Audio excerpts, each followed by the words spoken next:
Friends, ಎಲ್ಲರಿಗೂ ನಮಸ್ಕಾರ. ಅಪೂರ್ವ ಅಡುಗೆ ಚಾನಲ್ಗೆ ಸ್ವಾಗತ.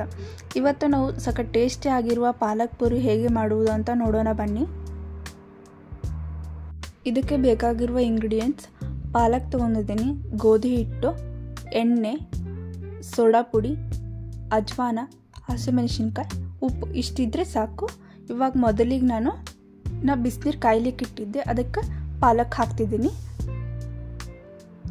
ಇದು ಚೆನ್ನಾಗಿ ಕುದಿಬೇಕು. ನೋಡ್ತಿರ್ಬೋದು ಎಷ್ಟು ಚೆನ್ನಾಗಿ ಕುದೀತಿದೆ ಅಂತ.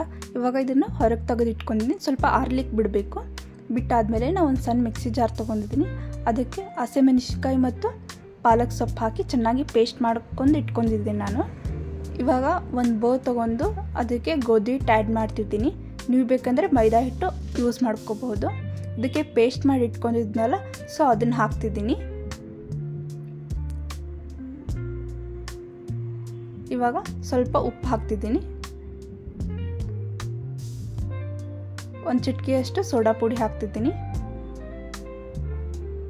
ಮತ್ತು ಇದಕ್ಕೆ ಅಜ್ವಾನ ಆ್ಯಡ್ ಮಾಡ್ತಿದ್ದೀನಿ. ಇದು ಹಾಕಿ ಚೆನ್ನಾಗಿ ಇದನ್ನು ಮಿಕ್ಸ್ ಮಾಡ್ಕೋಬೇಕು. ಇವಾಗ ಒಂದು ಸ್ವಲ್ಪ ನಾನು ಮಿಕ್ಸಿ ಒಳಗೆ ಸ್ವಲ್ಪ ನೀರು ಹಾಕಿ ಅದನ್ನು ಹಾಕ್ತಿದ್ದೀನಿ. ಇದನ್ನು ಚೆನ್ನಾಗಿ ಮಿಕ್ಸ್ ಮಾಡ್ಕೋಬೇಕು. ನೀರು ನೋಡಿಬಿಟ್ಟು ಆ್ಯಡ್ ಮಾಡ್ಕೊಳ್ಳಿ. ಇವಾಗ ನೋಡ್ತಿರ್ಬೋದು ಎಷ್ಟು ಚೆನ್ನಾಗಿ ಇದು ಮಿಕ್ಸ್ ಮಾಡ್ಕೊಂಡಿದ್ದೀನಿ ಅಂತ. ಇವಾಗ ಇದಕ್ಕೆ 1 ಸ್ಪೂನು ಎಣ್ಣೆ ಹಾಕ್ತಿದ್ದೀನಿ, ಹಾಕಿ ಇನ್ನೂ ಸ್ವಲ್ಪ ಕಲಿಸಿದ್ದೀನಿ. ಇವಾಗ ಹಿಟ್ಟು ಚೆನ್ನಾಗಿ ಮಿಕ್ಸ್ ಆಗಿದೆ. ಇವಾಗ ಇದನ್ನು 10 ನಿಮಿಷ ಕಾಲ ನಾನು ಇಲ್ಲಿಗೆ ಬಿಡಬೇಕು. ಇವಾಗ ಹಿಟ್ಟು ನೆಂದಿದೆ. ಇವಾಗ ಒಂದು ಸ್ವಲ್ಪ ಹಿಟ್ಟು ತಗೋತಿದ್ದೀನಿ ನಾನು. ನಿಮ್ಗೆ ಎಷ್ಟು ಕ್ವಾಂಟಿಟಿ ಬೇಕಲ್ಲ ಅಷ್ಟು ಕ್ವಾಂಟಿಟಿ ಒಳಗೆ ತಗೋಬೋದು. ಇವಾಗ ಇದನ್ನು ರೌಂಡ್ ಶೇಪ್ ಮಾಡಿಕೊಂಡು ಹಿಟ್ಟೊಳಗೆ 2 ಸೈಡ್ ಎದ್ದಬೇಕು. ನಾನು ಗೋಧಿ ಹಿಟ್ಟೆ ತೊಗೊಂಡಿದ್ದೀನಿ ಇಲ್ಲಿ ಕೂಡ ನೋಡ್ತಿರ್ಬೋದು. ಇವಾಗ ಲತ್ತುನ್ಗಿ ಸಹಾಯದಿಂದ ಇದನ್ನು ಸಣ್ಣದಾಗಿ ಲಟ್ಟಿಸ್ಕೋಬೇಕು. ಪೂರಿ ಮಾಡ್ತಾರಲ್ಲ, ನಿಮ್ಗೆ ದೊಡ್ಡ ಸೈಜ್ ಬೇಕಂದ್ರೆ ದೊಡ್ಡ ಸೈಜ್ ಮಾಡ್ಕೋಬೋದು. ಅತಿ ತೆಳ್ಳಗಾಗೂ ಮಾಡ್ಕೋಬಾರ್ದು, ಅತಿ ದಪ್ಪಾಗಿ ಮಾಡ್ಕೋಬಾರ್ದು.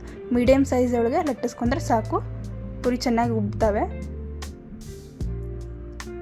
ನೋಡ್ತಿರ್ಬೋದು, ನಾನು ಈ ಸೈಜ್ ಒಳಗೆ ಲಟ್ಟಿಸ್ಕೊಂಡಿದ್ದೀನಿ. ನಾನು ಎಣ್ಣೆ ಕಾಯ್ಲಿಕ್ಕೆ ಇಟ್ಟಿದ್ದೆ, ಸೊ ಎಣ್ಣೆ ಒಳಗೆ ಬಿಡ್ತಿದ್ದೀನಿ. ಇದನ್ನು ಚೆನ್ನಾಗಿ ಫ್ರೈ ಮಾಡ್ಕೋಬೇಕು 2 ಸೈಡನ್ನು. ಟೇಸ್ಟ್ ಕೂಡ ತುಂಬ ಚೆನ್ನಾಗಿ ಬರ್ತವೆ.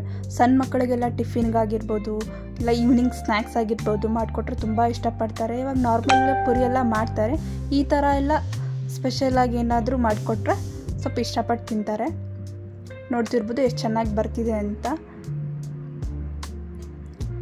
ನೆಕ್ಸ್ಟ್ ನಾನು ಇನ್ನೊಂದು ಕೂಡ ಹೀಗೆ ಮಾಡ್ಕೊಂಡು ಇಟ್ಕೊಂಡಿದ್ದೆ, ಸೊ ಇದನ್ನು ಕರಿತಿದ್ದೀನಿ. ಇವಾಗ ಇದಕ್ಕೆ ಆಲೂ ಕುರ್ಮಾ ಆಗಿರ್ಬೋದು, ಕೊಬ್ಬರಿ ಚಟ್ನಿ, ಬಟಾಣಿ ಕುರ್ಮಾ, ಸೊ ಇದೆಲ್ಲ ಕಾಂಬಿನೇಷನ್ ಆಗುತ್ತೆ, ತುಂಬ ಸಖತ್ ಟೇಸ್ಟ್ ಕೊಡುತ್ತೆ. ನಾನು ಇಲ್ಲಿ ಆಲೂ ಕುರ್ಮಾ ಮಾಡ್ಕೊಂಡಿದ್ದೀನಿ. ಅದಕ್ಕೆ ನಾನು ಆಯಿಲ್ ಯೂಸ್ ಮಾಡಿಲ್ಲ. ಇದನ್ನು ಹೇಗೆ ಮಾಡೋದು ಅಂತ ನಾನು ನೆಕ್ಸ್ಟ್ ವಿಡಿಯೋದಲ್ಲಿ ನಿಮಗೆ ತೋರಿಸಿಕೊಡ್ತೀನಿ. ಈ ರೆಸಿಪಿ ನಿಮಗೆಲ್ಲ ಇಷ್ಟವಾಗಿದ್ದರೆ ನೀವು ಕೂಡ ಟ್ರೈ ಮಾಡಿ, ನಿಮ್ಮ ಅನಿಸಿಕೆಯನ್ನು ಕಮೆಂಟ್ ಮಾಡಿ ಹೇಳಿ. ಮತ್ತಷ್ಟು ಈ ಥರ ರೆಸಿಪಿಗೋಸ್ಕರ ಅಪೂರ್ವ ಅಡುಗೆ ಚಾನಲ್ ಸಬ್ಸ್ಕ್ರೈಬ್ ಮಾಡಿ, ಶೇರ್ ಮಾಡಿ, ಲೈಕ್ ಮಾಡಿ. ಈ ವಿಡಿಯೋ ನೋಡಿರುವ ಎಲ್ಲರಿಗೂ ಧನ್ಯವಾದಗಳು.